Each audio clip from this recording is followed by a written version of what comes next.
I'd like to welcome everybody to the August edition of Tips and Tricks. Our format is, as usual, we'll have our open forum, and then we'll go into the topics that I'd sent out to the group. We're going to continue this discussion that was brought up by Harry. He had a question about setting up a phone system in his house, or the ability to use landline phones, because his ISP is going to be discontinuing that availability. The discussion circled to Ooma as a provider, as a device, and also MagicJack was another device as a suggestion. Anyone else have suggestions for Harry?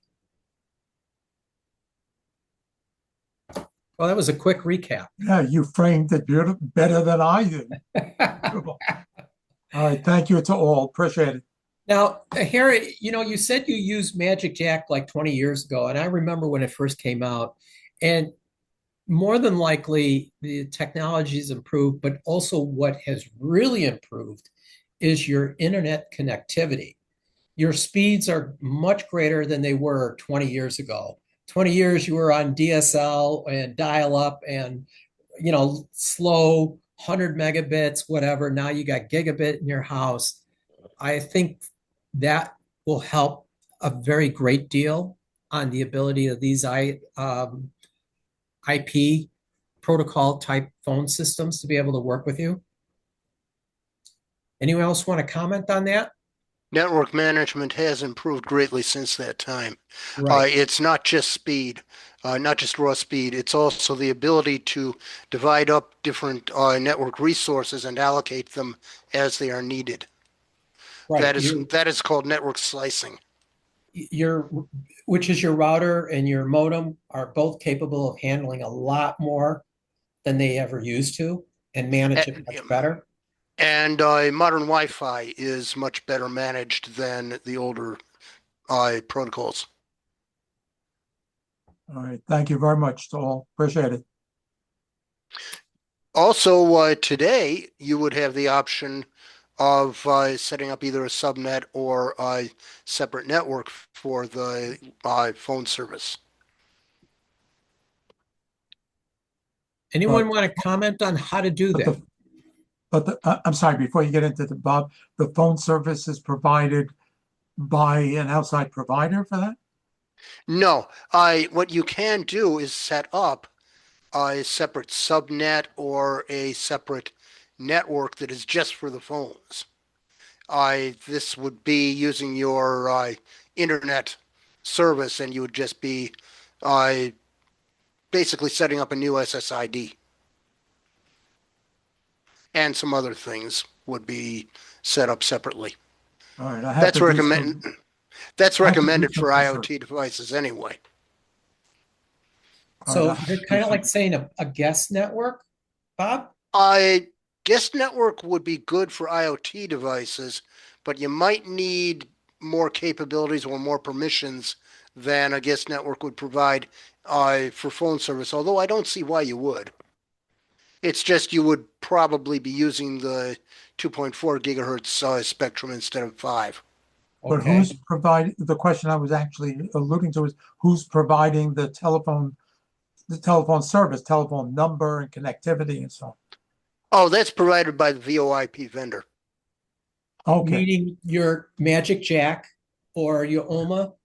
Right. Okay. That's where you get the phone number from. So not instead of, but in addition. Okay.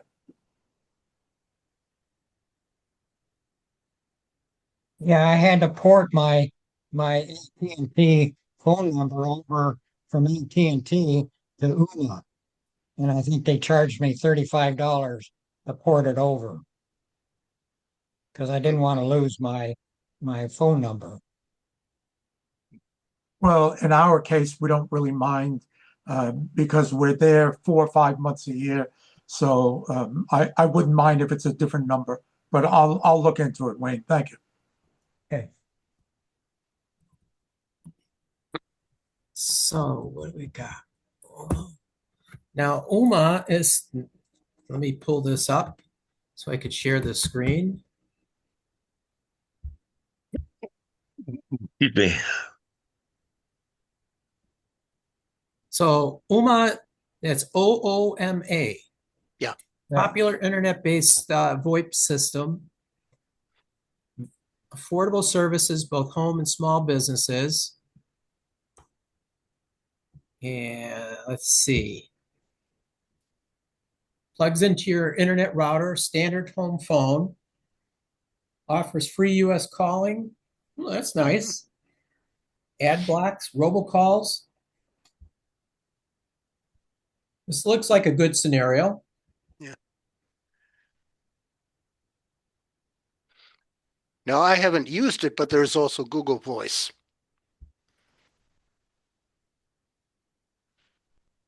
Yes, there's also Google Voice. I don't know if is that still available? I Oh, have yeah. a Google, yeah, I have a Google Voice number. I think If you look, if Google Voice is making some changes. Mhm. I remember seeing it, but now I don't remember what they said. They're making some changes, but what they affect, I don't know. oh yeah, I'll look up the changes because I'm curious about that. But I went swimming with my phone once, and I used Google Voice as a way of getting phone calls. Mhm. Your phone did not like the water, No, even though it's probably IPv6 or 5 rated, right? yeah, well, it was in the water for about 2 hours. I think that pushed the envelope. Yeah. Next, so have we completed this topic here? Thank All you. right. Thank you. We're now going to get an update on from Bob about Yeah. his cell phone. Let's give a quick recap. Okay. I had an old Moto G Stylus phone from the 2020 period of time, and it has long since stopped getting updates to Android. It's stuck on Android 7. Many apps these days require Android 10 or better, and so I finally decided, okay, I'm losing a lot of my necessary apps, so upgrade the phone is an option. So I went over to Best Buy, a website, got an open box Moto G Stylus 2024, which will do Android 15, 16. 17 is the one they're just rolling out now. And so it should be good for a few more, a couple or 3 years at least, maybe several. And my question and issue was, how do I maintain the old phone number for people who still need it and also be able to set up the new phone? The new phone does dual SIM, and it has one eSIM and one physical SIM possible. So, what I did not know, the messaging is not SMS. It got upgraded to RCS some time ago on the old phone. That means I cannot directly forward the messaging to the new phone under a different phone number, because there's a lot of security lockdown stuff in RCS that is not present in SMS. And there's no app that can overcome this because it's part of the operating system. Okay, so what I did not know, and Sanford did say that this would actually work, you can just take an old physical SIM and you can take it from the old phone and pop it into the new phone, and it doesn't care that they have different IMEIs. It will still work. And the service will just update everything and go about its merry little way. And this is true, Sanford. It did work. Just So a I guess. do not need to maintain two phone numbers, and I do not need to get my messages from one to the other. So what I'll do Sorry. is I'll keep the eSIM going. I'll keep the eSIM going for a while and then cancel that service. And I'll be back to having just the old phone number on a new phone. And the eSIM was useful during setup because of the way the Moto setup works. It wants to set up a new SIM, or a new number at least. That's one of two options. Porting the old number was the other, and I didn't want to port. I just, because I might have a new number, I didn't want to try to port everything over, because then I would end up with a new number and no one would know it yet. Okay, Sanford, you had questions, comments? I don't think I had any questions or comments. I think Okay. so far you're doing good with this. Okay, And anybody else? We lost Drew for a while, so when he comes you back, might he be might taking a have break. something. Yeah. Oh, I'm here. My camera's just screwed up. Oh, so if there's anything more that you want to add or ask about, Drew, because you Uh, made several suggestions about how to get the two numbers working, how to set up a work and a personal account right, using certain apps, things of that nature. right. Well, regarding the text messaging, say for example, Bob needed to, or any of you need to forward a text message from one phone line to another. There is in the Google Play Store an app called Macro Droid, and Yeah. I'm running that, and it has a built-in functions, and one of the functions is SMS forwarding. Yeah, So it SMS, but right. So what I have what is you, right, RCS. right. But in their instructions, they show you how to go into Google Messages on your phone and change it from from RCS to SMS. So even if you receive a message from somebody in RCS, when you forward that message, it will be regular SMS. Yeah, if that's what you want to do, but I want to retain RCS because of the security and the fact that it is able to do certain features that aren't possible in SMS. Yeah, well, this I was thinking about this as being a temporary solution. Like if you Yeah. travel abroad and you need to get an SMS code from your bank, you could use a voice over IP phone over the internet Mhm. in Europe and you ask your bank for a code, and your cell phone back in the US forwards that code to your voice over IP phone. Yeah. That's one solution I thought of. Um, and I had trouble getting the Droid macro thing to run right, and I contacted the developer, and he actually was nice enough. He sent me a free code, a promo code, because they charge Mhm. like $7 for the app. Yeah. And so I got it for free. Well, I paid the money for it, and I don't regret that. It was part of my learning experience. Yeah. And yes, I would be able to forward everything except RCS messages. Um, yep.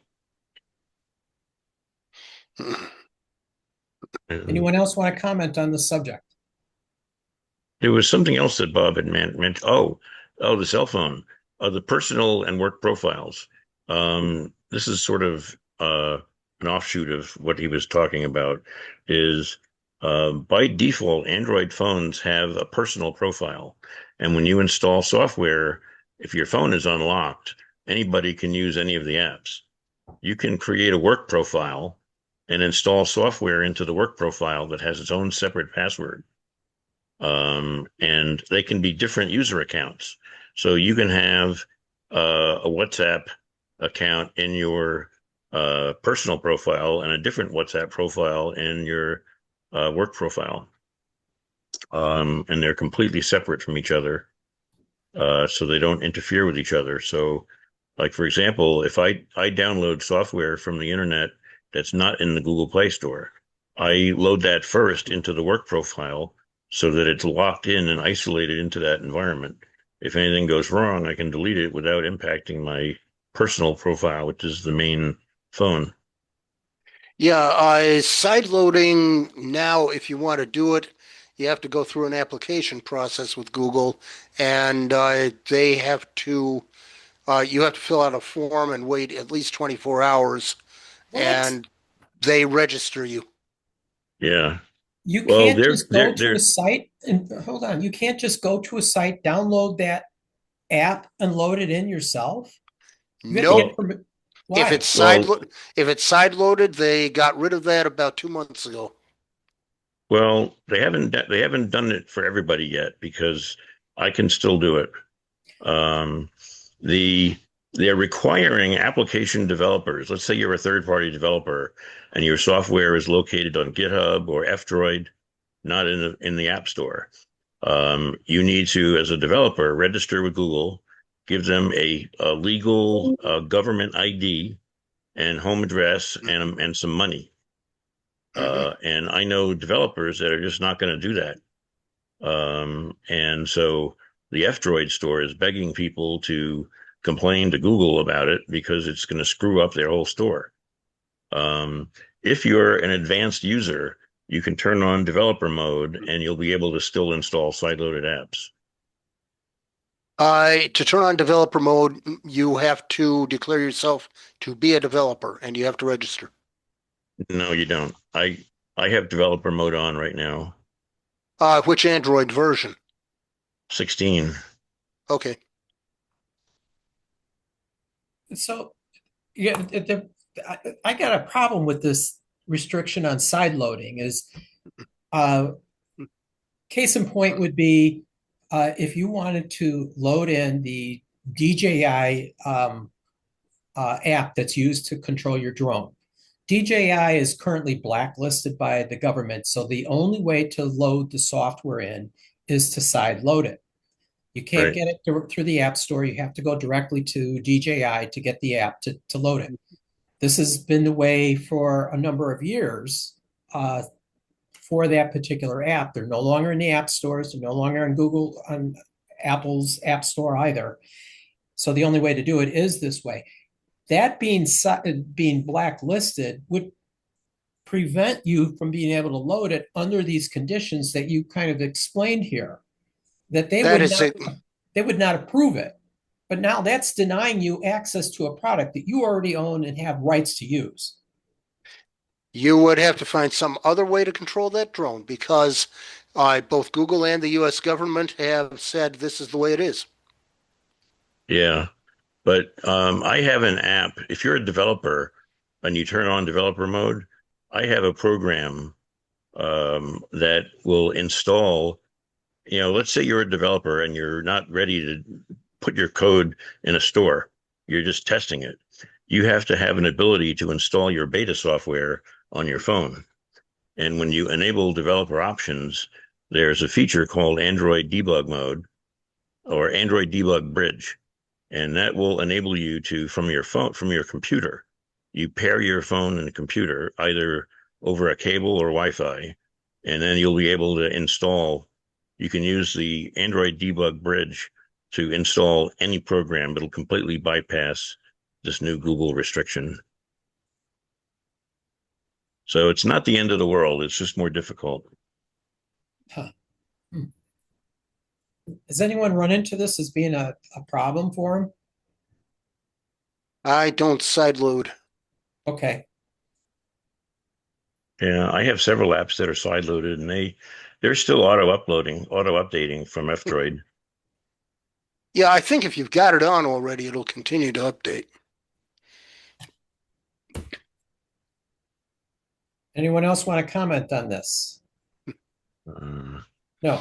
I have a question. Anyone have experience with using a VLC player on a NVIDIA Shield? Oh, the box, the player? Right.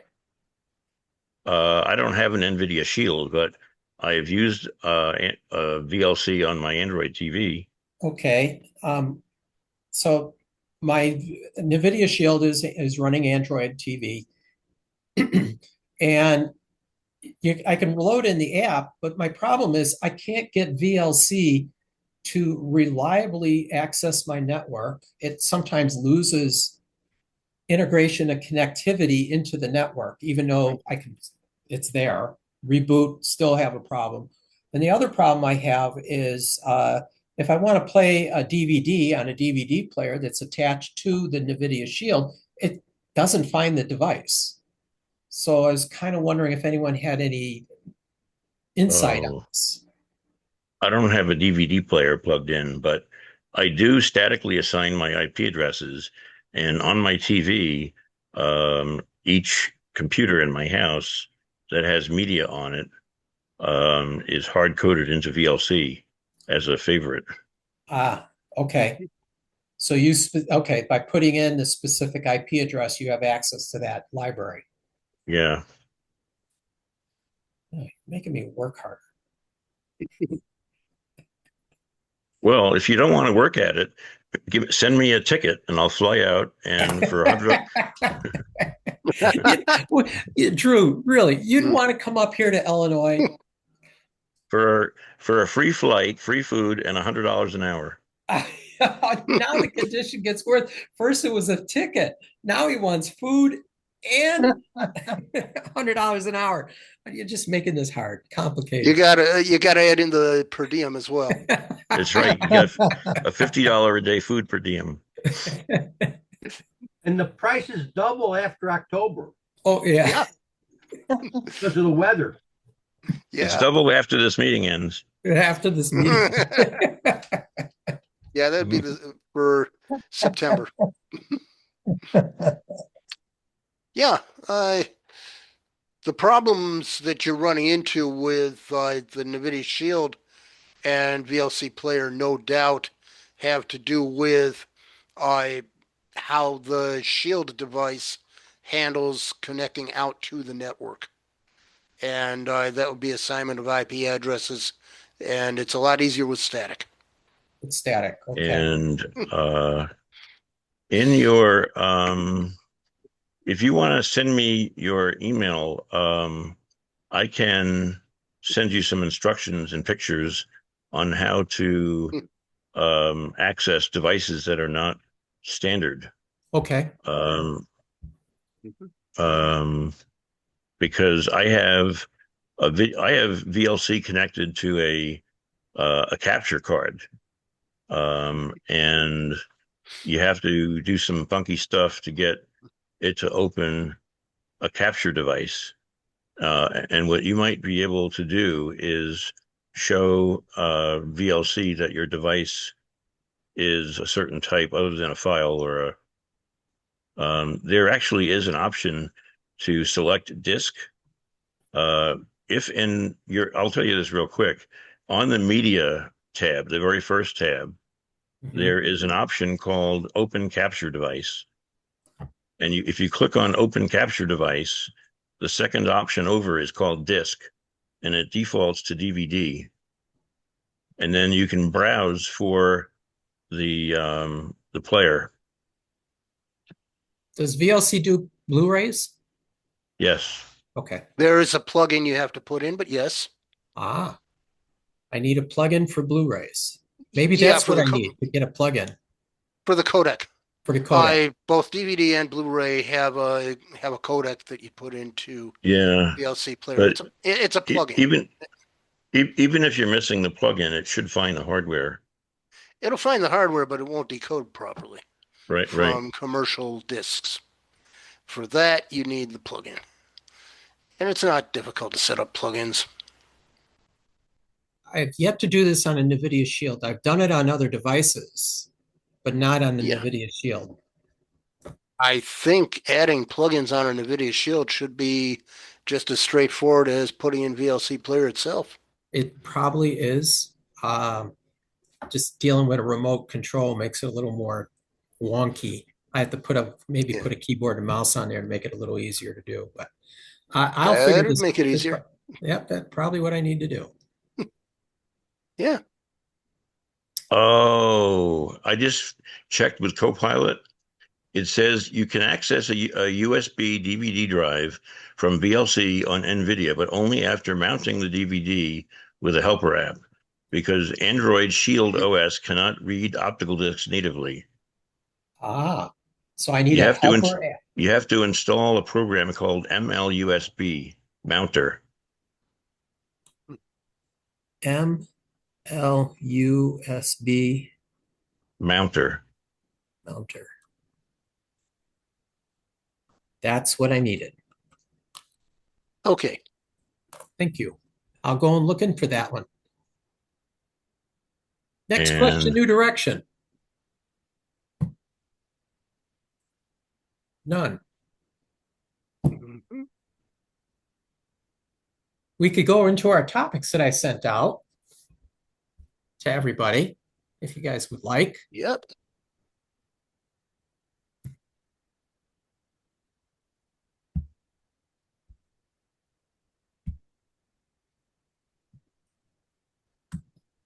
All right.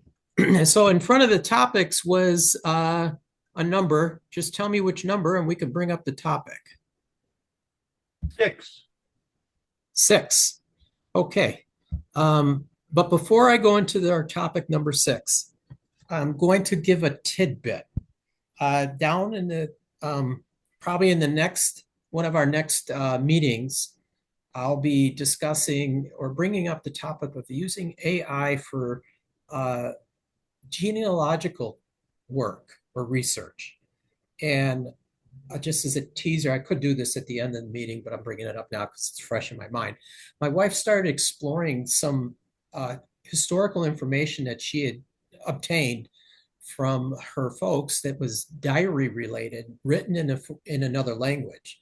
And she used ChatGPT to translate it. And then it started digging into the background of where this information was and where this person was at the time in the 1940s.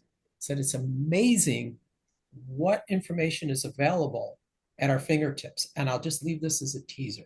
Mm-hmm. Just truly, her mind just went, bow, like nuclear explosion. So I'll leave that as just a thought. Harry? You may want to just mention to her that there's a Facebook group with a lot of people in it. If she has questions, that she can join that group and post the questions there. Are you talking about Facebook group for genealogy or Facebook for AI? For AI tools in the area of genealogy. Okay, right. So I'll just leave it. Thank you. I'll just leave this as a teaser, as something that's going to happen in one of our future meetings. Once she gets through some of this, I'll just share this experience with the group and show where it's taken her. But she just started this course today, and like I said, her brain she's just exploded with just the information that's coming out that they're able to find, is specifically because you're dealing with researching stuff that's maintained in foreign languages overseas. Mm-hmm. And the access to this stuff is now exploded with AI. So I'll just leave it at that. So number 6, number 6 is. That's a change that happened in Windows 11 with regard to folder icons. Some of your special icons may have reverted to generic folders. They look like generic folders again. And they give the reason why. And it's a security issue. Okay, it is intentional. Microsoft says Windows 11 has broken folder icons by design. Yeah, it's this kind of breakage. And at the core of it is the thing called the INI file, the .ini. The .ini, the old INI files? Yep. They have been restricted for a good reason. Okay. People who write malware have been abusing these .ini files to make their folders look like something you might want to open. And so, by default, you can no longer do the customization without changing a group policy. So what are we going to see that this is not working right? It depends on what you're doing. If you have custom folders, you may already have seen it.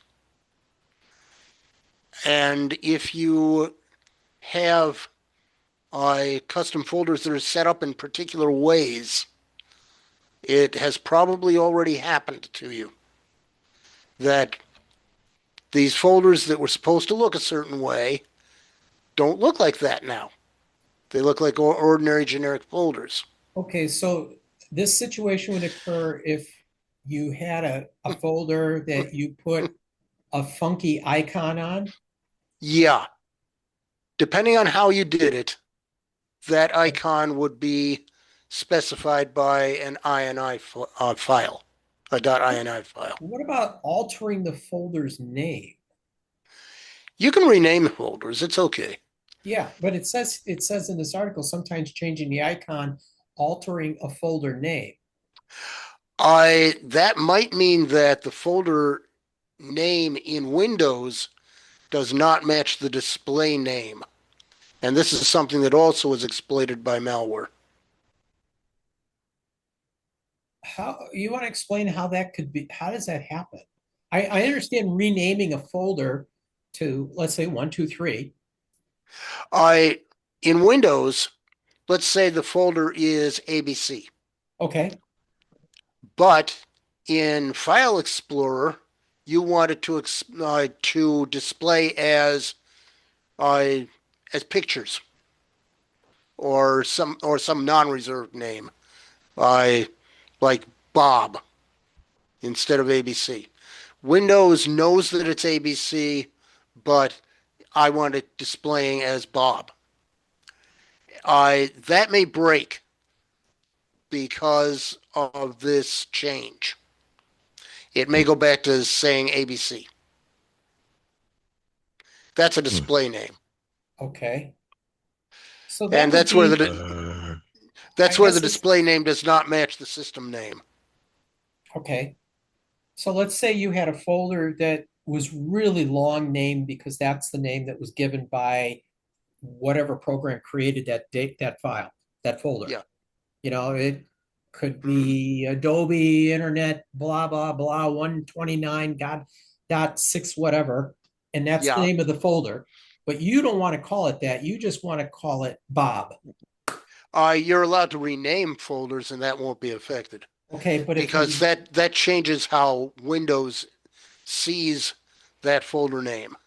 So the display name does match the system name, or at least the short system name. But if that folder original name was needed by the program that developed that or is populating the data, you can't rename it because then you won't be able to put the program's not going to know where to put the data. Yeah, that's where, again, the display name would be defined by an INI file. And the program would still be able to read it in its native system name. So the INI file would have to be allowed to do its thing. And that might require changing a group policy or doing something else. There's about 3 or 4 different ways to bring it back. Okay. And again, it's a security thing because many programs will spoof file names of known good system files. And there is also possibility of elevation of privileges doing that, things like that. And it will display an icon that looks like a system file, even though it's a malware file. So those kinds of things can happen, and people routinely get fooled by them. How would you know if you have a problem like this? Well, the way it shows up is you click to open a file, a folder, rather. You click to open a folder, and all of a sudden something starts happening that you didn't intend. Because the malware that's contained in there is going to run. This also may blend with auto runs and all these other things we're trying to control these days. So if you combine several techniques, you could gain control of a system that way. And again, it's a security issue. If you're seeing something different from what the icon or the name really is, you could be fooled. Thank you, Bob. Thanks for that thorough explanation. Yeah.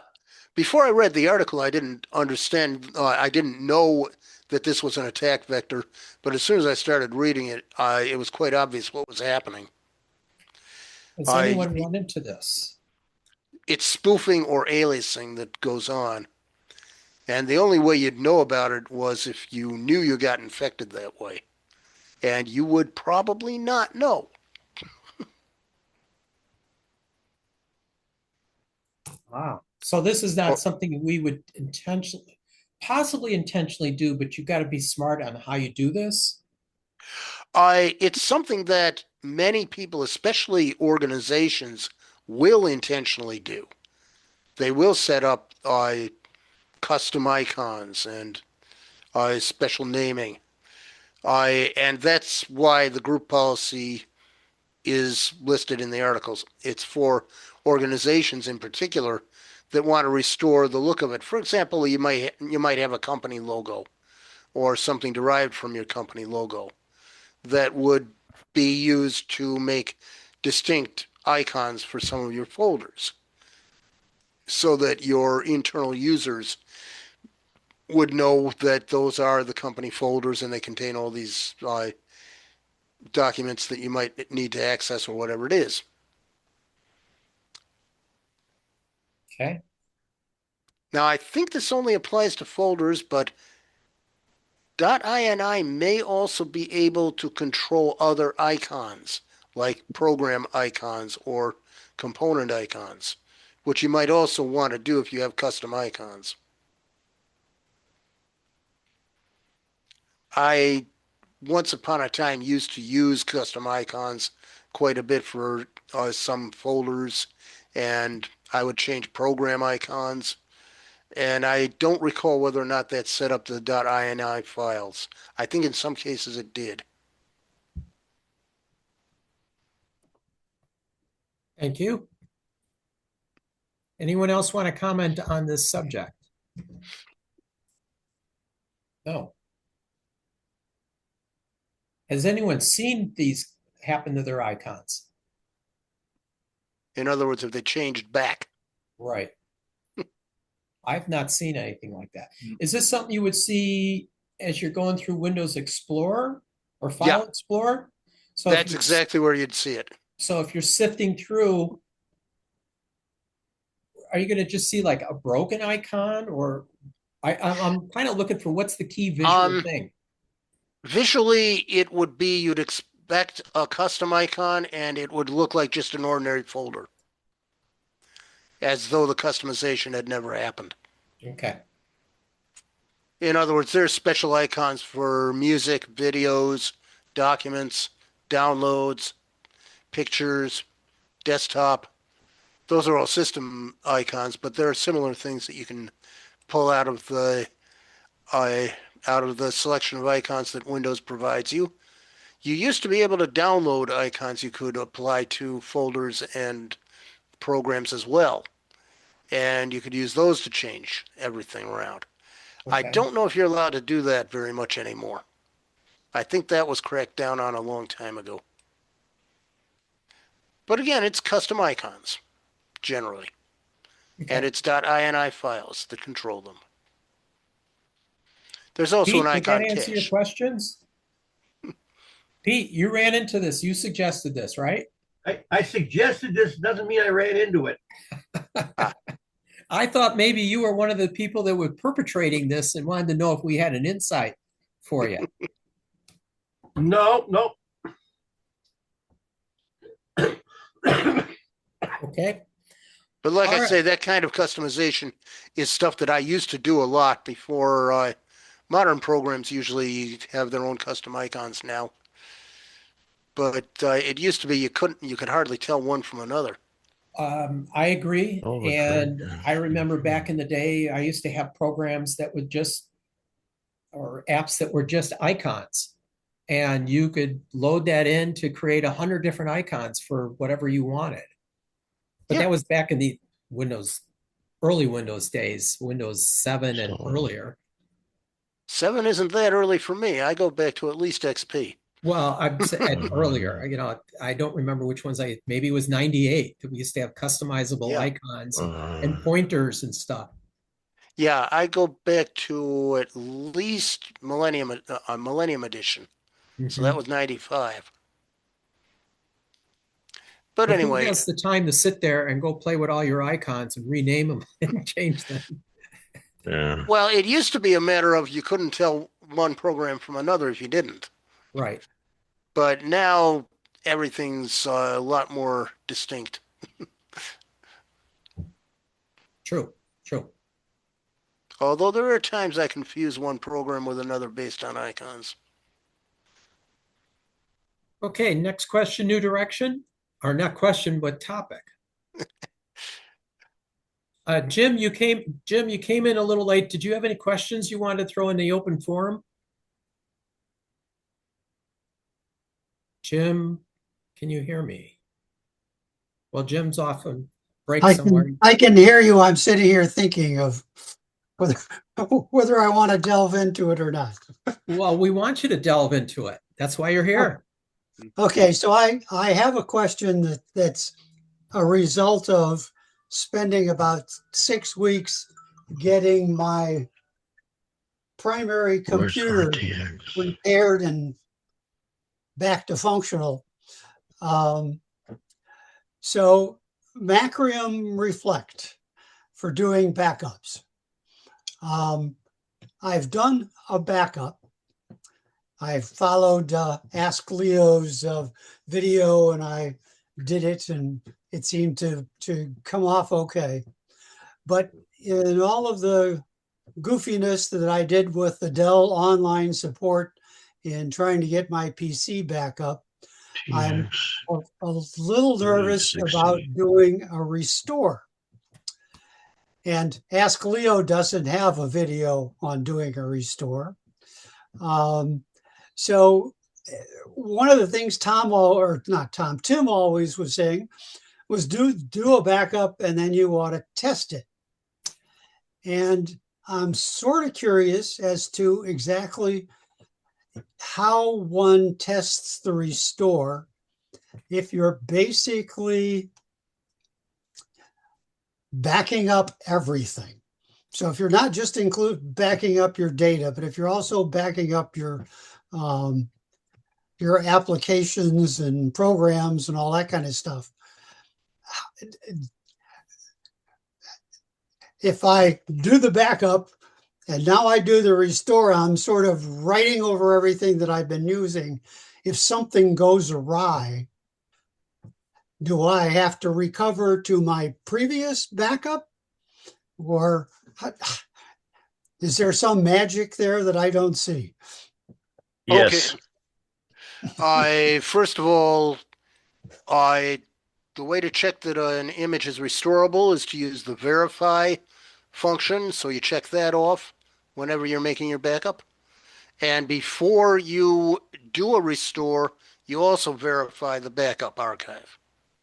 That makes sure that it should be restorable. The other thing is you make a backup before you make a lot of changes. And then if things go south, you would do the rollback. A rollback will require booting outside of Windows, and then it will do the rollback, and then if it works, it'll get you back into Windows. I have a solution for you. I also use Macrium Reflect, and it has an optional component called VI boot. And I don't know if it installs when you do a default install, but if you click through the installer, it may have a checkbox that's not checked. But if you install VI boot, what it is it converts an image into a virtual machine. And it will work with either VirtualBox or Microsoft. What I did is I upgraded my machine from Home to Pro for $9. And now if I go into Macrium Reflect and do an image backup, I can say to VI boot, turn that image into a VM, and it will turn it into a virtual machine. And then I can use that virtual machine software to boot it, and it will boot my computer as if it was the hardware boot. And if it works, you've got a clean install. So you're actually booting your machine inside the virtual machine. or on the Yes. phone? Yeah. Okay. So you have your computer running and you go into VI boot and you'll select the image backup, and it's just you click one button and it creates the virtual machine for you. Interesting. Okay. There's something else you can do. Go ahead. Go ahead. No, you're still finishing up, Drew, about what you did. I have two production computers and I back up my Macrium images to an external drive. If the laptop that I'm using right now were to crash and burn, I can unplug the drive, plug it into my other computer, and boot up my most recent virtual machine image.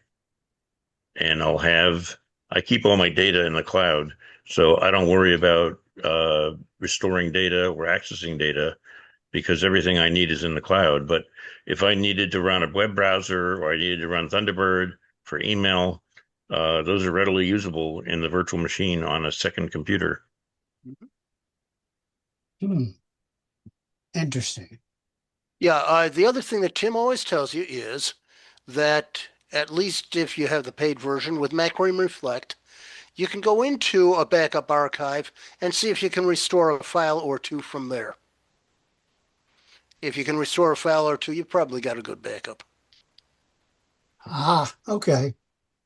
That requires being able to explore within the archive and restore individual files, and those are only available in the paid version of Macrium Reflect. Well, I do have the paid version. You'll be So, able to do that then. okay. That's a good test of whether or not you've got a good backup. Cool. See, that was not a bad question, Jim. Yeah. Actually, I think it was a good question. It was a great question. Yeah. Backups All are right. always fun. Anyone else want to comment on this subject? And then, Jim, did you have any more questions for us? I have this is a wild question, and Sanford, you should make sure we don't go off the deep end, okay? I will do that. So, that's my job.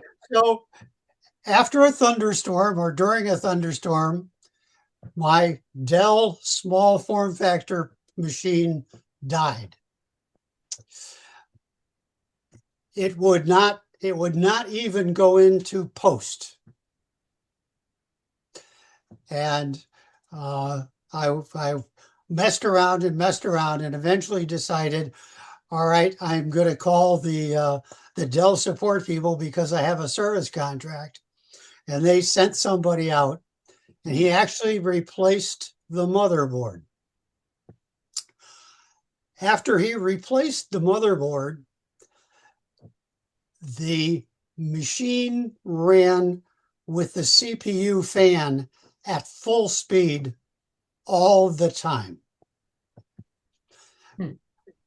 You could boot it into BIOS, or you could boot it into the Dell tools, where it was basically just sitting there doing nothing, and the CPU fan was going full speed. I'm curious if anybody has had any experience in trying to debug something like that. There should be adjustments that can be made. If it's a temperature sensing issue, that's a problem that they should have addressed when they replaced the motherboard, if you had noticed it then. Because it probably means the replacement motherboard doesn't match your machine. And it isn't the right motherboard. That could be a serious problem because what you're getting is heat buildup, and that's just unacceptable. Otherwise, there may be an adjustment for the fan speed if it's just that the fan isn't needed, but it's firing up anyway. Fan speed should be something you can adjust in the BIOS. Unfortunately, myself and several of the Dell people on the phone could not find anything that was accessible. Apparently, Dell is very proprietary about their fan control stuff, and they don't have anything that the average person or even their second level support people can get at. I have a question. When they replaced the motherboard, was the CPU and fan installed from the factory, or did the technician have to install the CPU and fan? The technician took the CPU and the heatsink and the fan from the old motherboard and moved them to the new motherboard. Okay, he made a mistake. He didn't put in new. He didn't put in new thermal paste. Yes. No, he did. Well, he may not have applied it correctly. Well, the one thing we were able to do was we were able to see the temperatures that the CPU was running at. Okay. We found an app that we could go in and see that. Now, granted, because the fan was running full speed, you couldn't really tell what the temperatures were at the low speed. But I took it apart myself, and there was goo there, and it pretty well covered the whole area. Okay. The temperatures, they can be sensed, and do you have numbers on those temperatures? How many degrees? You should be using something like an application called Core Temp. But I was using something called HW Info. That's a good one. That's a good one. If I remember right, I should. I can probably dig it out here in a couple of minutes. We're looking for CPU and RAM temperatures.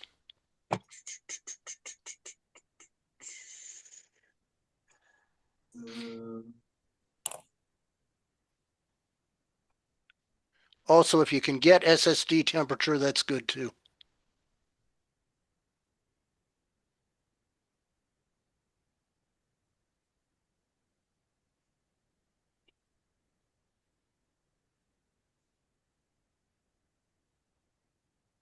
Where to go?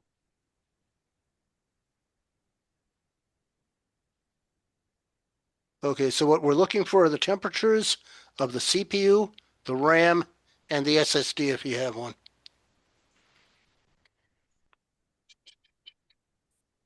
Oh, rats, come on. And the idea is if those are within good range, then the problem is that the fan is set incorrectly for its connection with the temperature sensor. Okay, so the temperatures, where's the one with an explosion on it? Here we go. Okay, so the average core temperature was running at 29 C, and the maximum was hitting 50. Okay. Does it have anything if you look at all of the cores, it had temperatures for all of the cores, and they varied. The current temperature varied from 29 up to 32, and the maximum varied from 49 to 65. Okay. And is there anything that was measured for RAM temperatures? There was no RAM temperature, but there's a PCH temperature, which I think is the chipset. Yeah. And that was 43 current, and the maximum was 46. Okay. And it had a drive temperature. It has a 512 gigabyte M.2 SSD lying on the board. And the temperature for that current temperature was 31, and the range was 25 to 34.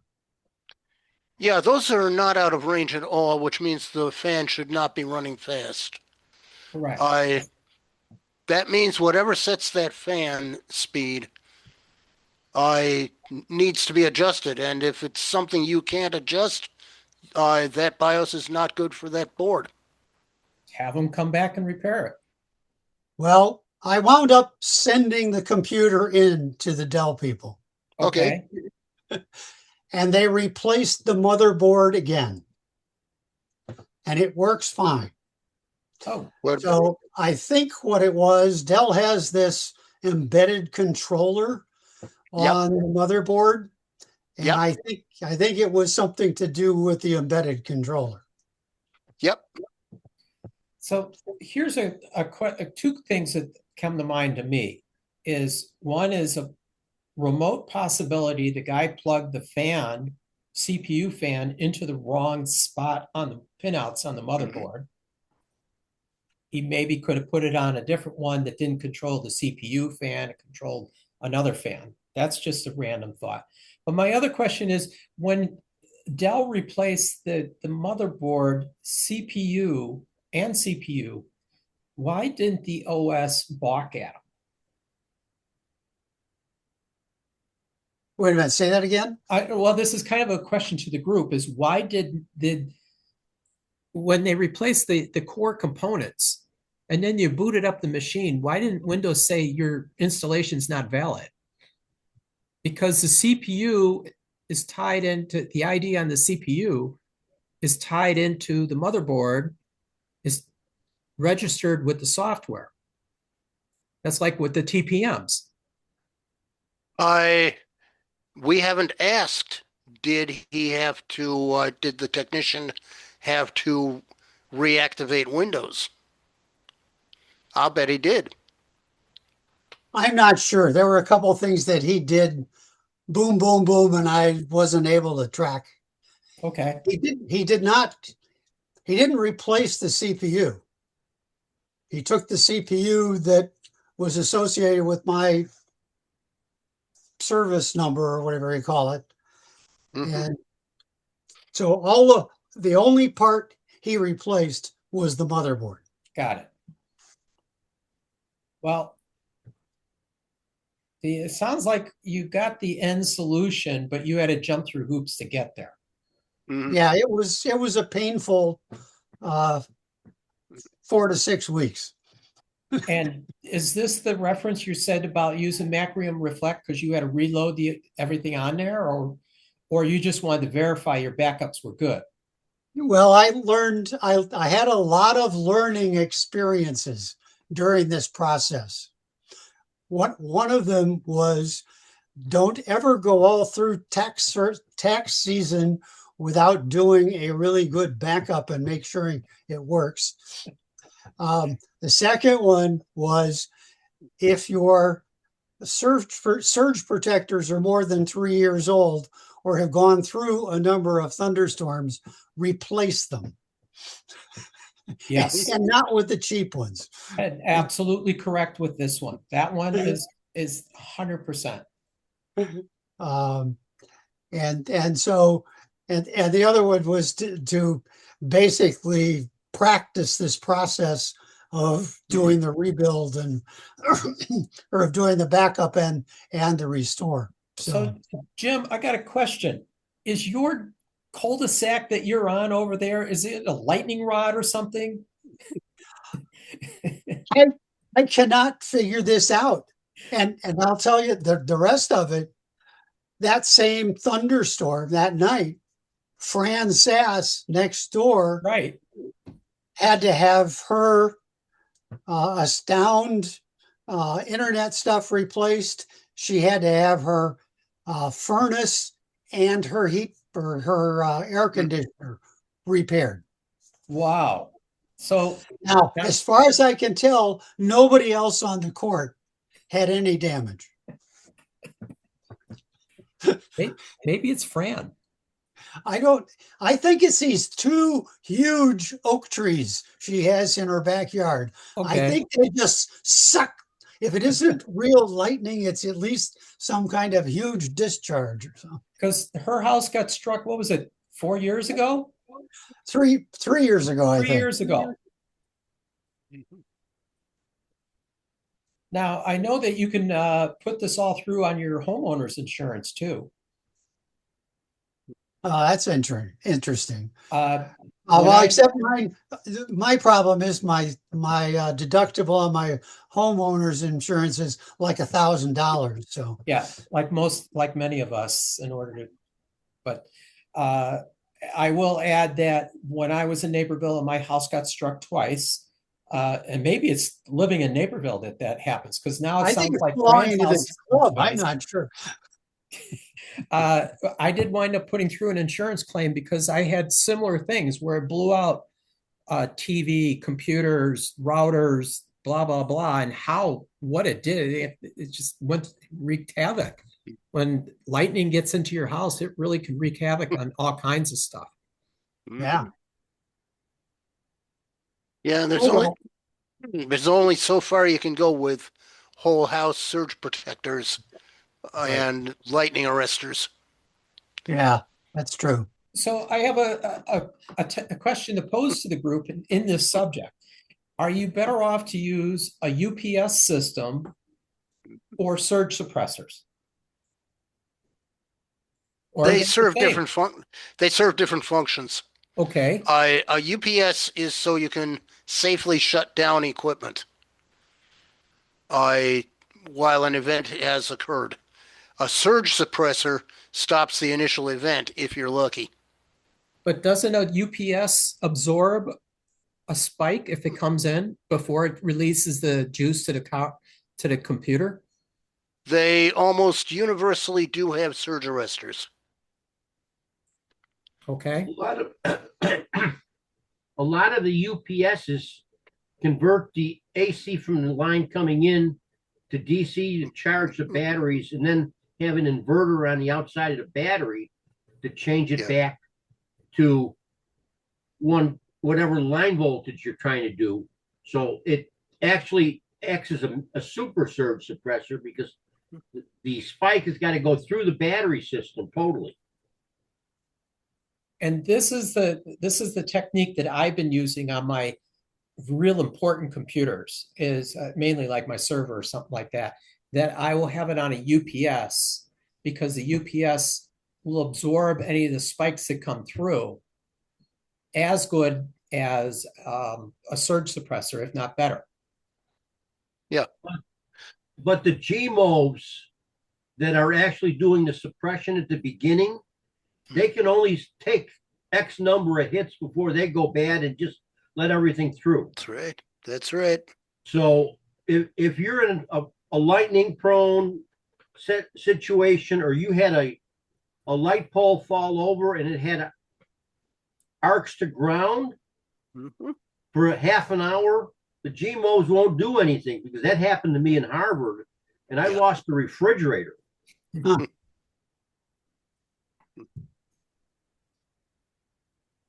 Okay. Anyone else want to comment on this?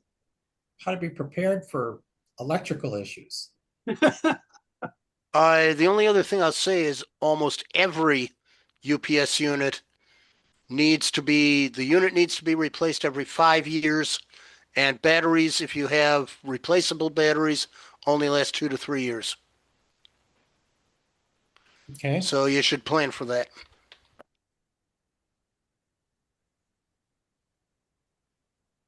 Interesting. Thanks. You're welcome.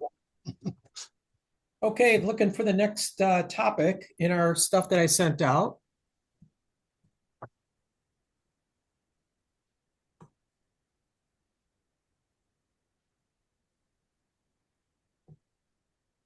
Don't everyone speak up at once.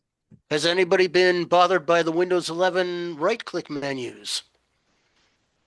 Item number 7. Number I was going to ask about that too, because I wasn't sure what the heck that meant. If you've gone from Windows 10 to Windows 11, you probably know what it is. Or if you went from 7 to 10 to 11, you know the changes that have happened. And either you don't like them or you hate them. Which before I get into this, this brings up a question or an observation that I had. I was using a software that sent some telemetry back to the home, wherever that is. And it was saying, what kind of system I'm on, how much RAM and storage and blah, blah, blah. But when it reported the system, it said the OS was running Windows 10, but I am running Windows 11. Why is that? Because Windows 11 has a Windows 10 internal code. Yeah, I've seen programs think that I'm running Windows 10. Okay. In other words, your internal version number is still 10 dot something.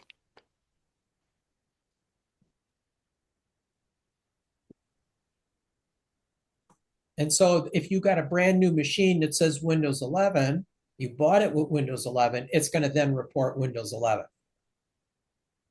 For Only if the most software, things. only if the software is intelligent enough to interpret that correctly. Okay. You're still on a brand new OEM Windows 11 machine. The leading characters of your internal Windows code are still 10.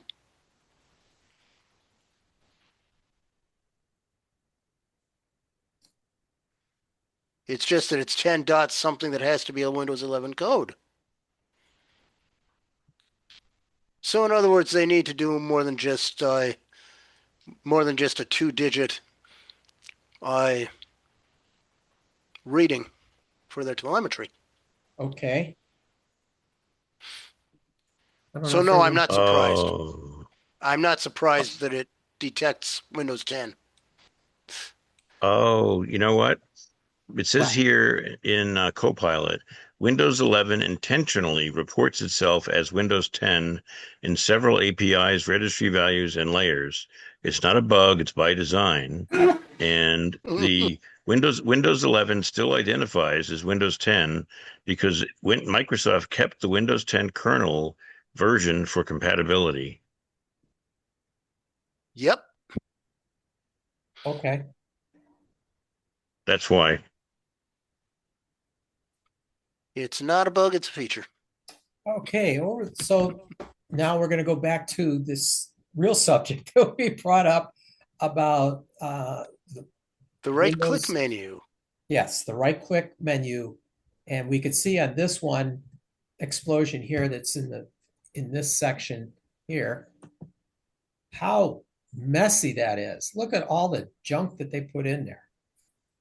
But then again, and how much useful stuff they took out. yes. Like properties, you have to bury yourself in to find properties. You can't always find the correct property information. What they take out of here, Bob? Well, the thing is, when you go on to show more options, you will see, let me just do a little right click on something and I see whether I can, oh, it has to be a file. Let me get to a file and I have 1, 2, 3, 4, 5, 6, 7, 8, 9, 10 items. I have 10 items above the line and 4 below the line, and then I have to go to show more options. And of course, there are the icons that have replaced cut, copy, rename, share, delete. Now, if I go to show more options, I get the Windows 7 through 10 right-click menu, which will add open, new, print, add to favorites. I have take ownership, which I added. 7-zip, Microsoft Defender, pick link source, earphone view operations, which is also added by a program, and more open with options, copy as path, scan with another antivirus, share, restore previous versions, send to is one that a lot of people use, and even cut and copy now appear, and delete, rename, etc. now appear as separate items without not just icons, and create shortcut. So Mhm. there's about maybe a dozen different things here. Okay. Yeah, I see the ability to move the taskbar. They're making changes. Go ahead. No, they're supposed to be talking just about the right-click context menus. Yes, they were.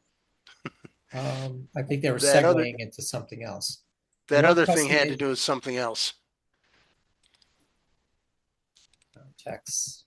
But anyway, you can see that when you expand fully, Hmm. the old style menu had a lot of items. And the people at Microsoft decided, oh, this is too confusing for people. There's too many items here. So they decided to Yeah, simplify it. right. I changed mine back to the full list. And how'd you do that? There's a registry Um, tweak. well, there's a registry tweak, but there's a program called WinAero. Yeah. WinAero has a one-click button for expanding the context menu, and it modifies the registry for you, and then you can Yep. flip it off and flip it on. It works fine. It's WinAero, and it can get rid of advertising and all kinds of crap. So that's spelled differently.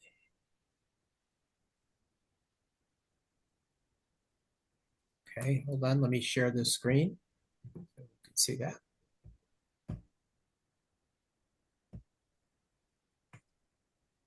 WinAero Tweaker. Yes.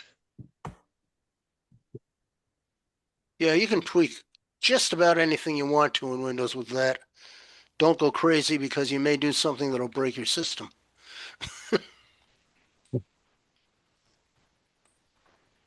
Yeah, And I've made about 4 or 5 changes in there. yeah. But if you So, make like okay, a this dozen is always if you make like a dozen changes, you better have a system restore point before you do that. Yes. Because you may not like the results. okay. Your mileage may vary. I mean, does anybody want to see it? Sure. Yeah, let's take a look. I'm in the middle of running it right now. Yeah. And let's share the screen and share and hide these meeting controls. And this is WinAero Tweaker. Let me minimize everything out of the way. Come on, get out of the way.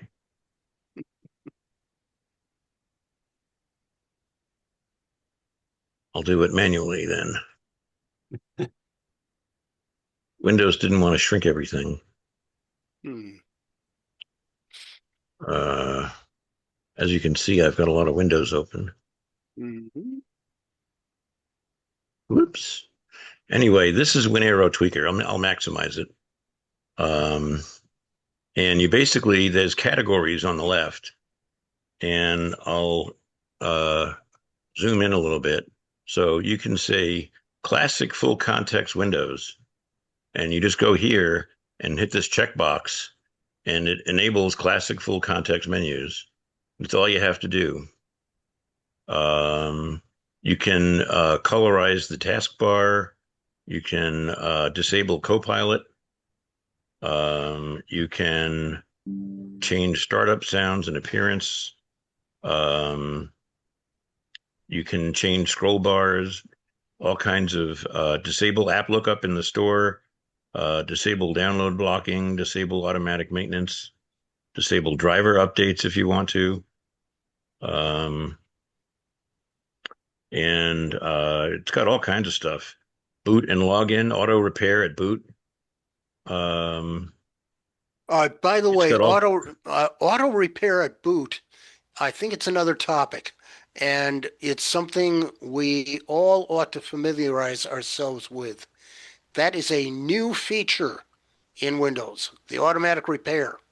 Okay, let's hold that for just We'll till do he's that done with- after he's done. after he's done, and then we can expand on this. Please continue, Drew. We've got the desktop and taskbar options, where you can change things about the command prompt, the control panel, file manager, firewall. You can add firewall submenu to the desktop context menu if you want. You can run as administrator. You can add it for VBS files, MS files, PowerPoint file. This is PowerShell files. So if you open up a DOS box and you want to run a PowerShell script, or you run File Explorer, I should say, and you want to run a PowerShell script, this adds run as administrator for PowerShell scripts in the file context menu. That's what that's doing. It has snipping tool features, wallpaper location you can change, add classic user accounts. You can disable online video and tips and settings. You can disable thumbnail previews and folders. You can do all kinds of stuff. There's user account settings. You can enable the built-in administrator. You can, what else? Disable Windows Defender. And I think there are some add things in here as well. And then I think that we've actually covered this once before, because we once talked about, I think, classic applications and how to install classic games for Windows 7. I remember us talking about that once a long time ago. Yeah. It has a button here for installing classic games. So you can get classic games, and it automatically takes you to this website for getting, let me turn off the Zoom. Like Solitaire.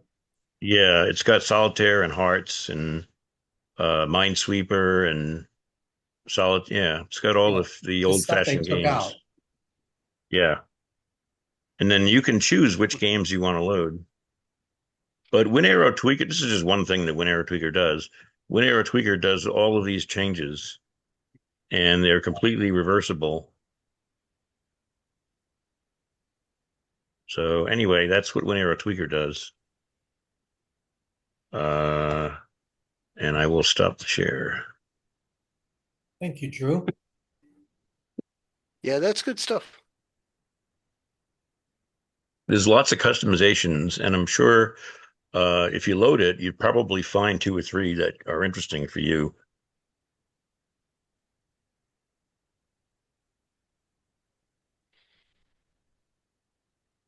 Anyone else want to comment on this?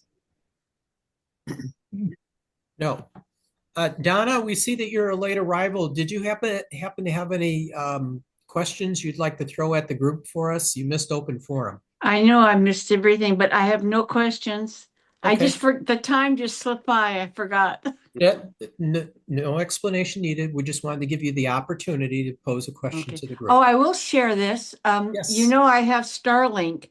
Well, Yes. I canceled Comcast, and now I used my my TP Link or whatever.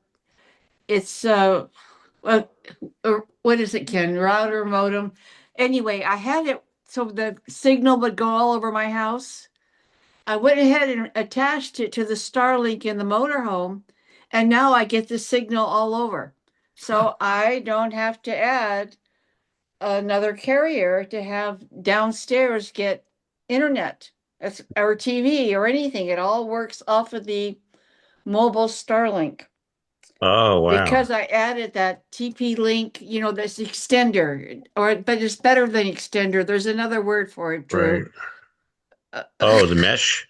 The Mesh network? Yes, thank you. Okay. That's what I knew there was a word. Anyway, so I put my master in that motorhome, and well, it works all over. So it's fantastic. So anyway, just for information on that, that was a discovery, and I'm really thrilled because I don't have to pay Comcast any more money. That's a good thing. Okay. Donna, you did say you were using the brand name TP Link. Yes, I got it. I would Yes. I would suggest that you check those model numbers on the devices that you have that are made by TP-Link against the published blacklist that's currently out there, because TP-Link has been identified as devices that are being hacked by the Russians. Okay, but it's just the mesh. It's just the mesh part. It is not, the router is Starlink, Right. I'm just throwing this out there. but this is the extension. Double check that. I don't think it's the same Yeah. effect. Well, I know that they Yeah, have- I think she's right. Hers is It's sitting different. inside the house. Hers is inside the house. yes. Okay. But it's not the router. The router's with Starlink. Right. Yeah. So, Yeah. So it's set up in bridge mode. okay, however, anyway, but I was just delighted that it worked, and it was my brilliant idea to think about it. And my husband plugged it in, and wow, I was so happy. You're the Thank brains you. and you're the brains, the tech brains. No, not really. I'm just glad it worked. Yep. That's all. Okay. And Donna, you're ready to start your next trip? Yeah, we leave tomorrow. We're going. So, yes, we leave tomorrow. Anyway, that's And- part of what we are busy getting things ready for our trip tomorrow. And you happen to have time to join us in this meeting. That's pretty good. Well, I'm taking a mental break. Okay. So- all right. Where are you coming from and going to? Just as round. Okay, we just left Copalis Beach and Seabrook, and we're going up to Bonnie Lake because this man lives on Snag Island, and his whole garage is full of antique cars. So he's a collector. Oh, And yeah, and what I'll just give you state? a hint, his property taxes are over $26,000 a year, just to give you an idea of, this is an estate, more or less. So we're out there for 4 days with them, and then we come back, and then we go to Westport, and then we go up to Pacific Beach, all ocean thereafter. Okay, so you're talking Yeah. in Washington State? Right, and then we go to Oregon next month for the for Crab-orama. So then we're in Oregon for a couple of weeks next month. Okay. Busy, Well, enjoying life. that's why you've got a Class A. That's right. Anyway, gentlemen, you all know so much, and I tune in and out. But anyway, have fun. Okay, well, thanks for joining us for the bit that you're here. Okay. All right. And have safe travels no matter what. Okay, Thank so you. back to our list of topics. Someone want to pick another topic number? There was a side thing Line that number Drew, 4 is a little misleading. It suggests 2 passwords. So you don't have to read it, but just be aware when you call it up. It's not what the headline suggests. Okay, your router has a second password. Okay. It's not what it suggests. Oh, It's just saying that when you I can- access the router to make changes, that's a password that's different from your Wi-Fi password. So when he said your router has 2, I don't know if that's an accurate statement. that's a little bit misleading. Correct. Oh, where they have admin as the username and admin as the password? No, he's referring to the one password is your Wi-Fi password, and another password is what you log into the router with. Yes. Yeah. Okay. You don't have Okay, to, that's what's you don't have to misleading. spend time. I just wanted No. to Because point that out. we So we No. should have a login password, and hopefully everybody has changed their login from the default and the password for that. And then of course you got to have a wireless password for to get into your 5G and the 2.4. Right? Mhm. Everybody agree at once. Yep. yes. So yeah, it is misleading. No, You that's just gotta okay. make You don't sure have to you- spend time on it. Just wanted to point it Right. out. Just assuming that everybody here in the group already knows that to get into your router, you have a password, and then that should be different than the password you use to get access to your Wi-Fi. Right.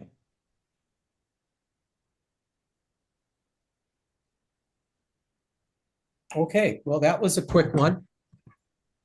There was a side thing that Drew was talking about that we skipped over. Yeah, when Drew was showing WinAero tweaking, one of the tweaks had to do with the automatic repair in Windows 11. Thank you. Thank you, Bob. Please expand. And here's what changed. There was a piece of malware, and there may have been an update, a Windows update that also did this. It forced Windows into a boot loop where it would keep on rebooting and rebooting, and you could never get into your operating system. And Microsoft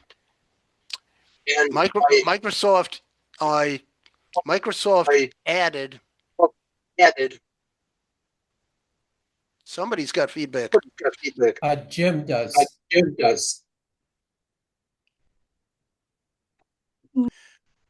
There he is. Anyway, so Microsoft reacted to that situation by adding a feature called Windows Automatic Repair. When Windows detects ongoing startup failures, usually after 2 unsuccessful boot attempts, and the process will run automatically on the next restart.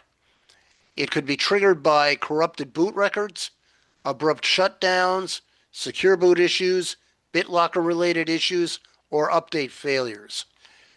Unlike the manual startup troubleshooting, which you access through Windows Recovery Environment, WinRE, automatic repair initiates early in the boot sequence without user input.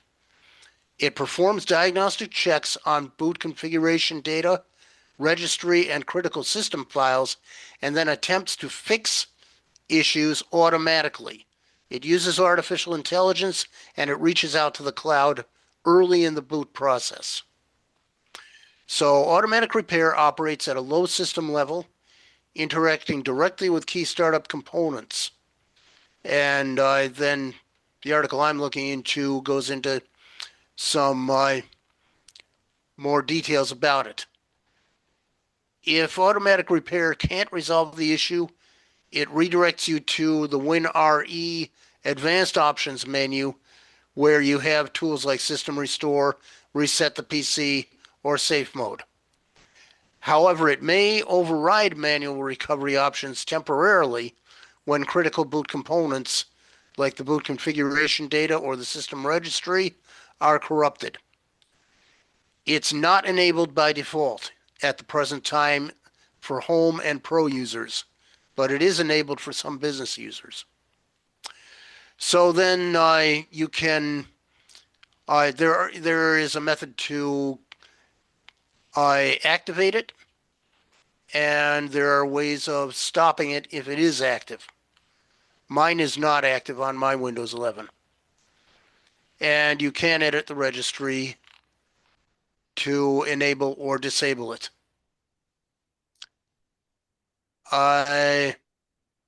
So that basically is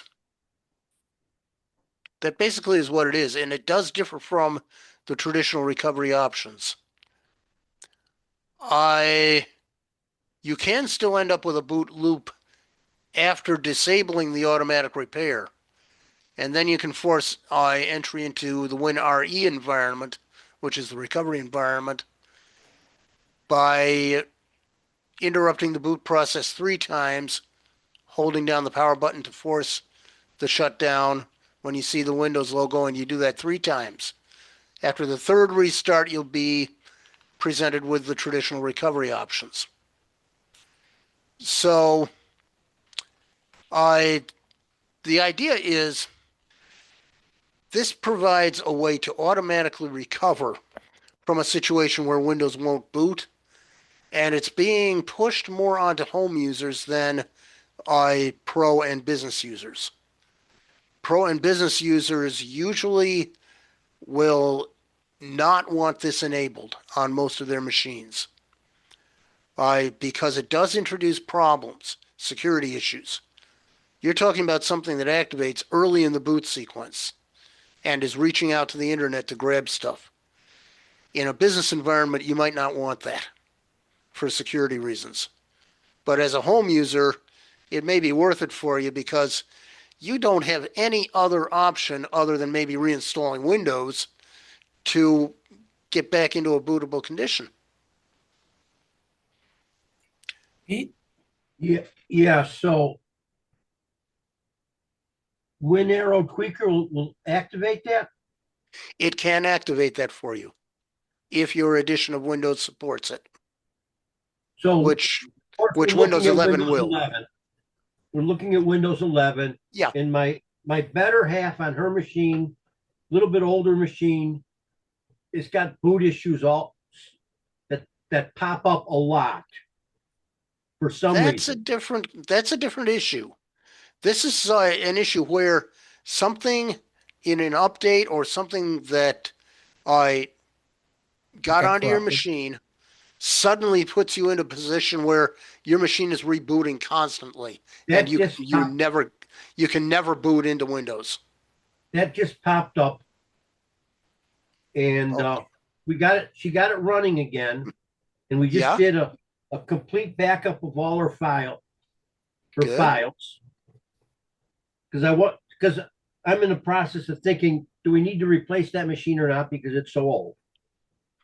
Yeah. So Well, I'm thinking that if we do the WinAero Tweaker and we activate this, it might actually get her through that problem. it might.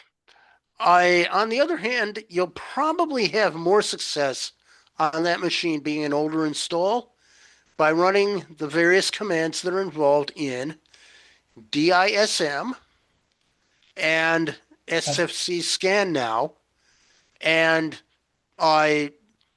basically cleaning up the components store, which is part of DISM. Cleanup image, which helps clean up the component store, which is also known as Win side by side or Win SXS. Those are the areas that usually experience the corruption. And there's one other area that may experience corruption, and that is the software distribution folders in Windows Update. The other thing you might want to do is run a boot repair using some kind of a program like BCD or something like that. So today she says it booted up really nice and it's running good. Mm-hmm. And I want a low touch method to go in there and try to do something that's almost automatic to just keep her going. Mm. Yeah, this feature, if it isn't, let me play too hard with that machine. Right. Yeah, you don't want to play too hard with it. The system file checker scan now is a good place to start. And then the DISM and the various tools that you can apply to that. These things were discussed at Keeping Up with Tech. So you may want to look at that video and have some hints. We did discuss this in the last meeting. What Tim says is, if you want SFC scan now to be up to date, you run DISM first, at least the scan part of it, because that will update the system file excuse checker. me, that'll update the base image. Okay. And also with DISM, it will tend to hang at 62.3%. And it may hang for a couple of hours at 62.3%. That means it's downloading a lot of stuff from Microsoft Update. That's if you do it online. And you just let it keep running, and usually within an hour or two, it will complete. Yeah, set it up and go to bed. Well, whatever you want. Go out and have those are- dinner or whatever. Those are safe tools to use. Yeah. But this other tool, it wouldn't hurt to activate it and see whether maybe one fine morning it decides to go out onto the internet and fix things up. Yeah. The other thought would be if you don't, depending upon the age of the machine, you could always just get a new hard drive for it, load that up from scratch, and see how that does. Yeah. Or just reload the OS. Yeah. I am more apt to buy a micro like I've got on the back of my screen for like $400 and just attach the SSD that I got our files backed up to and call it a day. Good Mhm. choice. Yeah, that you could do. The other option is what's called an over-the-top repair install or a non-destructive repair reinstall. That will also restore all the system files that you need. Is that But using there may be some items that will be lost, which would be programs. that's an in-place install, correct?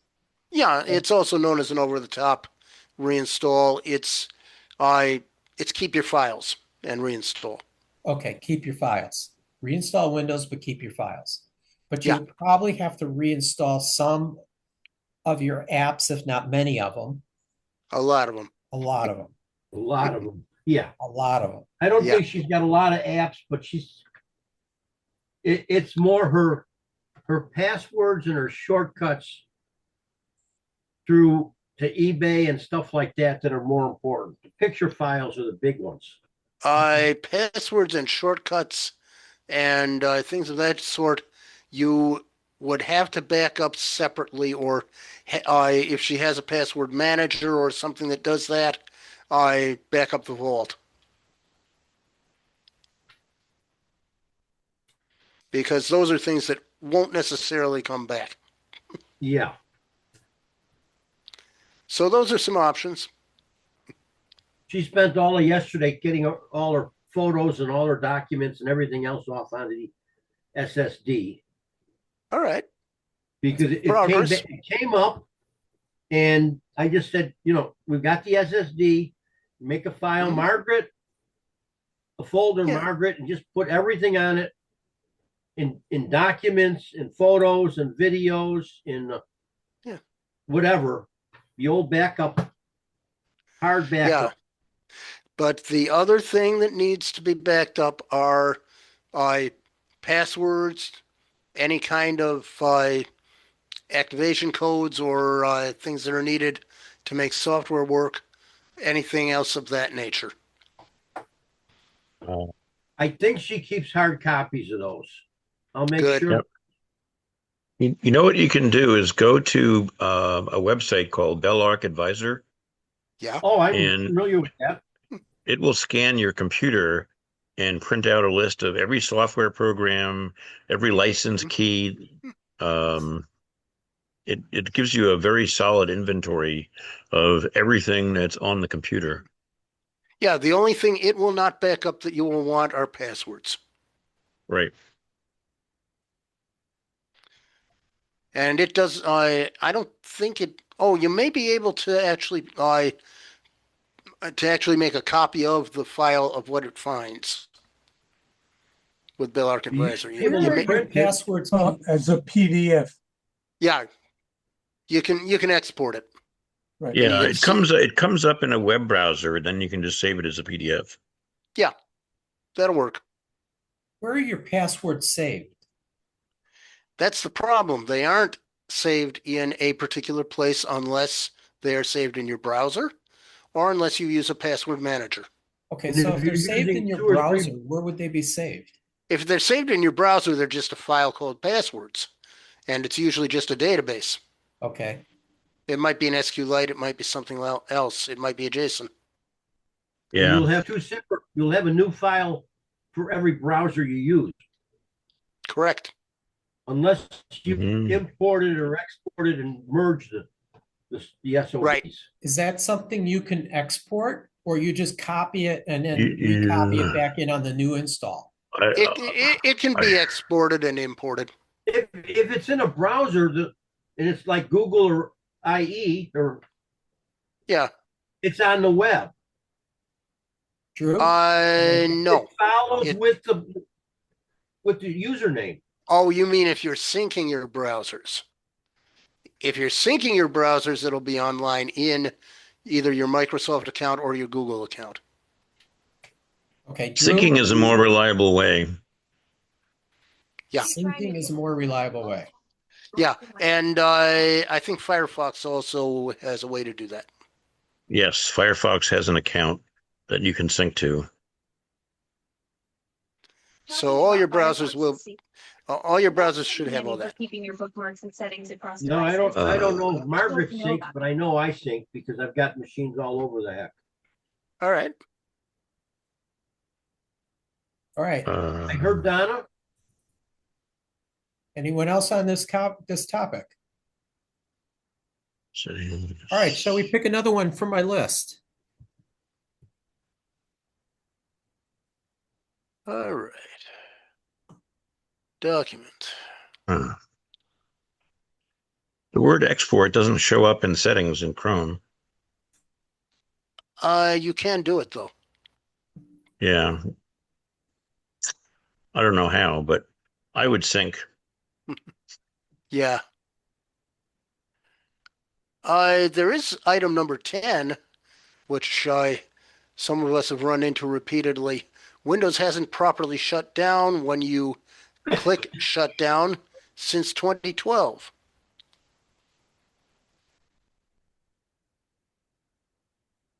Yeah. And let's see what's going on with this. This is fast startup.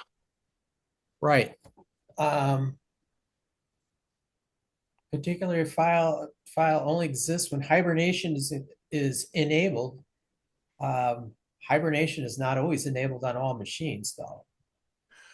Actually, it is on Windows 11. it? By Okay. default, there is something called Hibernation. hybrid hibernate. This is not the hibernation hyber file. This is the fast startup hyber file, which is smaller by about 90%. It's a much smaller file, and it only saves certain things about the system state. It doesn't save every detail about your session.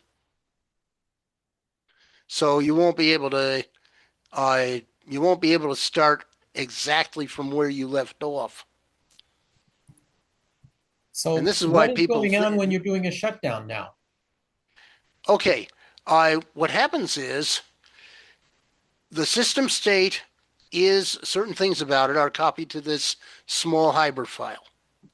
So that hyber file.sys is still playing the same role it always did. And then Windows marks all the NTFS partitions as busy. So no other operating system can write to them. And then Windows goes into what is called a hybrid hibernate, which means it's not drawing any power. It has a hyber file, but because of the way the system state is set up, next time it boots, it is going to retain certain things about the system state when it shut down. And here's the problem. Windows updates, in order to install, need to be able to change many of the system files which are locked by this hybrid hibernate, by fast startup. So in order to get the updates to actually install, and you won't be told this by Windows Update, you won't be told the update didn't install. It will appear everything worked, but it didn't. So you will need to actually do what is called restart. Restart in Windows does shut down the machine and does allow these system files to be updated. And it's the only way to get your updates to actually take. So that's how it differs from a true shutdown. The other thing is, if you dual boot the way I do, or boot Linux, and you want to share an NTFS partition between Windows and Linux, Linux will not be able to write to a locked partition. So how I do you always... How do you do this restart? Okay, restart is an option. you can either shut down, which will do this fast startup thing. And what people don't realize is that when you shut down and update, you're not really updating. You have to do restart, which is the How other do you option. enable fast? How do you know if fast boot is enabled or disabled? Fast startup, this isn't fast boot, this is fast startup, is enabled by default. So if you didn't do anything to turn it off, it's on. Oh, okay. There how do you is a turn it setting. off? There is a setting under power management, power configuration, which will allow you to turn it off. It's one of the advanced settings. In this article, there's, if you see where my cursor is, there's a link here. It tells you how to disable the feature. Yeah. And you can follow this and it'll walk you through the fast boot, disabling fast boot, correct? Isn't that what they call Yeah, it? fast startup. Fast startup. Thank you. Fast boot is a BIOS setting. It skips the most of the BIOS post. Fast startup is the one that we're talking about. Right. And the answer about should you turn it off, it no longer offers a significant improvement in startup times. If you're looking at a fast SSD and a modern processor, it's not going to make much of a difference. And because it has these downsides, most tech writers say turn it off. There's only some people who should leave it on. And there aren't many of them. There it is. I found it. Fast startup. Yeah, It's turned on. it should be. By But default, it's turned on. by default, it's turned on. But if you want, you can turn it off. And if Right. I remember, we discussed this at previous meetings in the past about this option. Yeah. And Bob, you adopted the policy of always having a restart or the turning off fast start. And you explained the reason your logic was, and if I use the wrong terms, I'm sorry. The logic was, and I'll let you fill in the blanks at that point. Okay. Two things. One, if you have fast startup enabled, you have to be very careful to use restart to make any updates actually take. I use Linux and I use it on the same physical motherboard and sometimes using the same NTFS partitions as Windows. And if you're sharing an NTFS partition with anything else, that partition will be locked by fast startup, and you won't be able to write to it with the other operating system. So because of the way I share partitions, I do need to keep fast startup off. And I've been doing that ever since it ever showed up. Because I was at the time using Ubuntu, I think it was Ubuntu 13. And now we're up to what, Ubuntu 26. And I use a derivative of Ubuntu, LMDE. Are you saying that if you use fast boot or fast startup, Yeah. whichever I'm using the wrong term, Fast and startup. you shut down your system, Yeah. then you decide you're going to restart because you want to restart in Linux, which is using different kernel information than what you already had there. Right. You're going to be a conflict on the startup, right? If you are sharing an NTFS formatted partition between Windows and Linux, that partition will be locked and Linux won't be able to unlock it for writing. Okay. And that is for good reasons, because you've basically suspended that partition instead of doing a full write out. Right. So You have to make sure the NTFS is not BitLocker encrypted too. Well, BitLocker doesn't help, but it doesn't hurt. How can you I tell Well, if no, that's, if you want to access it from Linux. Linux can deal with BitLocker. There are ways, but no, I would not use it if on a partition that Linux wants to access. Linux uses a different kind of encryption called LUKS, LUKS. how would you, Drew, you said you found it. How did you see, what's the command that you typed to see if you had fast startup enabled? I did two things. I enabled, I went into, if you go into control panel and you go into hardware and sound, power options, and then system settings. Control Yeah. panel, hardware and sounds, The And then- old-fashioned control panel. and then hardware and sounds, and then what? Power options, Power options. and then system settings.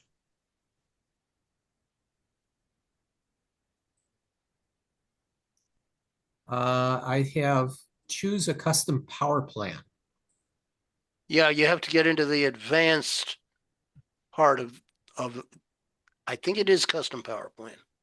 Yeah, type power into the search box in the upper right-hand corner, and then click on power options. Yeah. And then click choose what the buttons do. Yeah, choose what the buttons do. Ah, okay. And you should see at the bottom, they should all be grayed out. And then at the top, there's a button called change settings that are currently unavailable. Right. Got it. Oh, And Drew, I captured the image from chat. I see. So fast startup is turned on my machine. Sleep is turned on. Hibernate is turned off. Right. Hibernate should be turned off because that takes up a lot of space. But if I But got a fast boot doesn't allow you to work. You can't do fast boot without hibernation being enabled. Okay. Yeah, but what's enabled is a different version of hibernation. You Oh, don't yes. have to hibernate to fast boot, but hibernate has to be on to enable fast boot. Yeah, that's true. That's true. Interesting.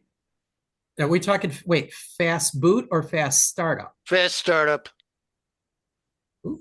Here, if you type in a command prompt, power config / hibernate on, it will enable that menu Okay. if you don't have it. And once hibernate is on, fast start will be visible. But they are two separate things.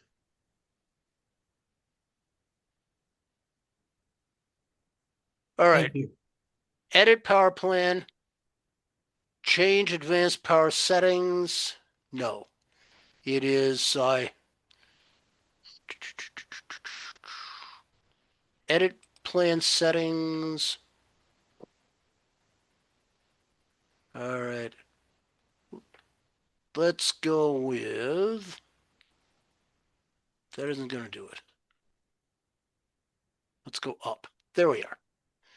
Choose what the power buttons do. And change settings that are currently unavailable. Hopefully everyone's walking through this exercise to see what their settings are set at.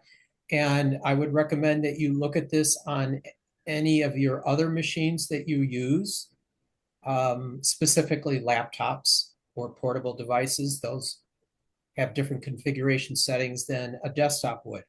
I don't know if people want to have their desktop go into hibernation or not. Maybe it's not needed on a desktop, but on a laptop it might be. Just hypothetical. Mm-hmm. Any other last comments on this? Yes, Harry. Just a quick question. Is the conventional wisdom still that at least once a week you should do a cold reboot? Shut it completely down and reboot? The rule of thumb many years ago was at least once a week. Is that still what the experts like you folks think? You give us credit to where we don't do. We're no different than you, Harry. Because I do it every Sunday We just morning. ask questions.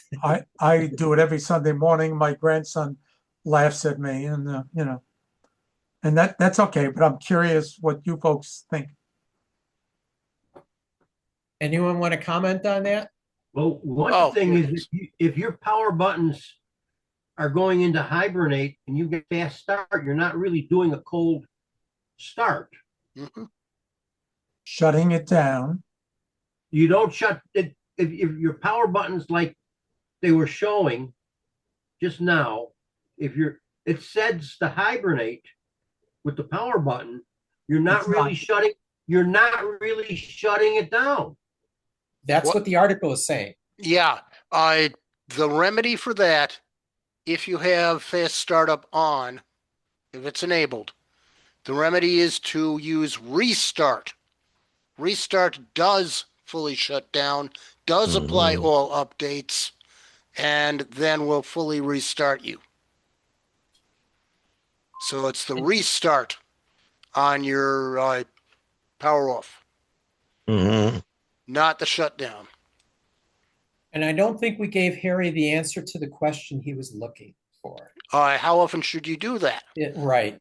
And that is at least once a week, because you never know when you're going to get an update. Yeah. Okay.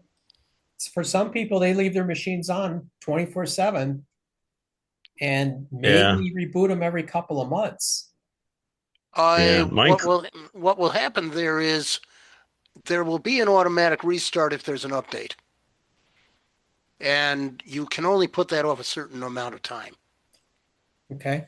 I will add, as a further point, Harry, is my server never shuts down, and I don't cycle it unless I have a problem. But it's always up and running 24/7, 365. And that's a Windows server software. Again, it's different. Server softwares are meant to be up and running, but I don't cycle that one once a week like you were indicating.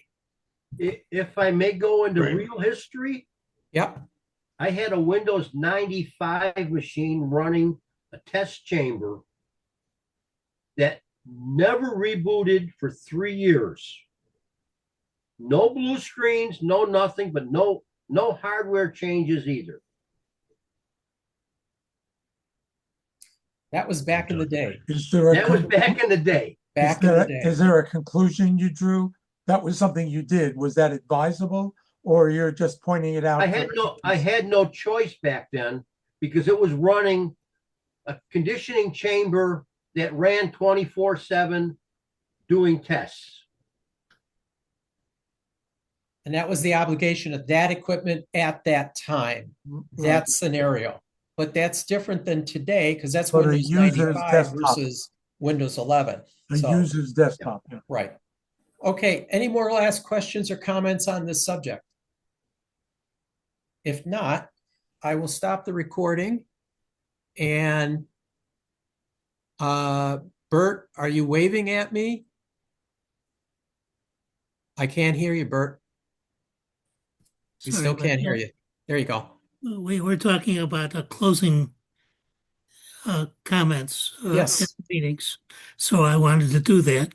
Okay, I'll stop the recording because our meeting is basically ended, and we'll get the final closing comments. Okay.